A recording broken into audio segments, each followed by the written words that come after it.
11ാമത് ദേവസൂര്യ ഗ്രാമീണ ചലച്ചിത്രോത്സവം വിളംബരം ചെയ്തുകൊണ്ട് ഹെറിറ്റേജ് ടൂറിംഗ് ടാക്കീസ് എന്ന നൂതന പരിപാടി ചുക്കുബസാർ വഴിയമ്പലത്തിന് സമീപം ഉദ്ഘാടനം ചെയ്തു. ഒരു പ്രദേശത്തെ ചരിത്ര പ്രാധാന്യമുള്ള വസ്തുതകളെയും സ്മാരകങ്ങളെയും കുറിച്ച് പഠിച്ച് ആളുകളെ ബോധവൽക്കരിക്കുകയും സംരക്ഷിക്കുകയും ചെയ്യുക എന്ന ഉദ്ദേശത്തോടെയാണ് പരിപാടി ആരംഭിച്ചിട്ടുള്ളത്. പാവറട്ടിയിലെ വഴിയമ്പലം പൈതൃക സംരക്ഷണ യാത്രയിലൂടെ കണ്ടു മനസ്സിലാക്കുകയും പിന്നീട് നവീകരണം നടത്തുകയും ചെയ്തിരുന്നു. തുടർന്ന് വഴിയമ്പലം തേടി എന്ന ഡോക്യുമെന്ററി തയ്യാറാക്കി. ഫെസ്റ്റിവൽ ഡയറക്ടർ കൂടിയായ റാഫി നീലങ്കാവിലാണ് ഡോക്യുമെന്ററിയുടെ തിരക്കഥയും സംവിധാനവും നിർവഹിച്ചിരിക്കുന്നത്. സായ് സഞ്ജീവനി ട്രസ്റ്റാണ് നിർമ്മാണം. ദേവസൂര്യ കലാവേദിയും പാവറട്ടി ജനകീയ ചലച്ചിത്രവേദിയും സംയുക്തമായി സംഘടിപ്പിച്ച പരിപാടിയിൽ പാവറട്ടി ഗ്രാമപഞ്ചായത്ത് പ്രസിഡന്റ് ആൻഡോ ലിജോ ഡോക്യുമെന്ററിയുടെ ആദ്യ പ്രദർശനവും ഹെറിറ്റേജ് ടൂറിംഗ് ടാക്കീസ് പദ്ധതിയുടെ ഉദ്ഘാടനവും നിർവഹിച്ചു.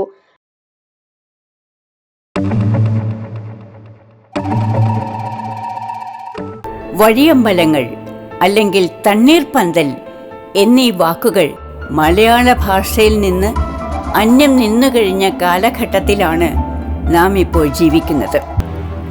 കേരളത്തിലെ പരമ്പരാഗത വാസ്തുവിദ്യയുടെ ഒരു മാതൃകാപരമായ ഉദാഹരണമാണ് ഇത്.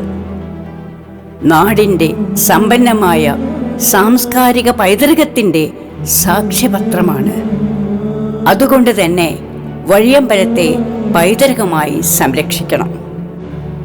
അന്നൊക്കെ വഴിയമ്പലങ്ങൾ സൃഷ്ടിക്കുന്നത് ഒന്നുകിൽ നാട്ടുപ്രമാണിമാരായ ആളുകളോ അല്ലെങ്കിൽ സമുദായ സംഘടനകളോ ഭരണാധിപന്മാരോ ഒക്കെ ആയിരിക്കും. ഇത്തരത്തിൽ നിർമ്മിച്ചിട്ടുണ്ടായിരുന്ന വഴിയമ്പലങ്ങളിൽ പലതും ഇന്ന് നാമാവശേഷമായിക്കൊണ്ടിരിക്കുകയാണ്.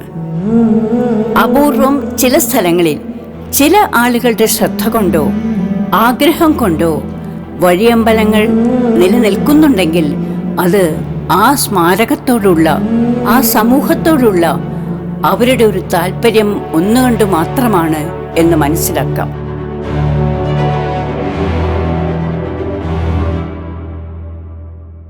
ഗുരുവായൂർ ചുമർചിത്ര പഠന ഗവേഷണ കേന്ദ്രം പ്രിൻസിപ്പൽ നളിൻ ബാബു അധ്യക്ഷത വഹിച്ചു.